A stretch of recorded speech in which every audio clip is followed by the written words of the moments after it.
Pinton. Donc je suis auteur actuellement, mais j'ai écrit des poèmes depuis que je suis adolescent. J'ai découvert Ronsard et tous les classiques, mais tout ça restait personnel. Il y a 30 ans, j'ai commencé à écrire quelques nouvelles, une année, 2 années plus tard, 5 ans plus tard. Et puis j'ai été enseignant pendant 30 ans en sciences naturelles, biologie et géologie. Et puis quand j'ai cessé mon activité, j'ai voulu donner mon avis sur l'état de l'éducation nationale et de l'école française.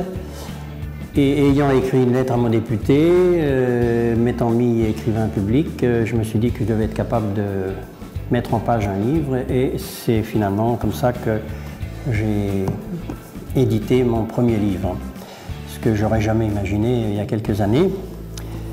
Et puis, ayant édité celui-ci, je me suis dit que pourquoi ne pas éditer les nouvelles que j'avais écrites au fil des années. Donc ce que j'ai fait, et c'est finalement mon deuxième livre qui est plus intéressant, enfin plus agréable à lire peut-être que le premier. On va dire ça comme ça.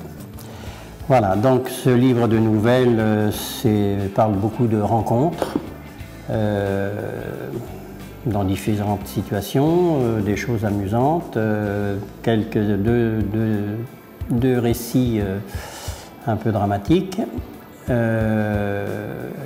Les différentes histoires se situent finalement dans l'ouest de la France, entre la Bretagne et Paris, d'où le titre La Baule Paris.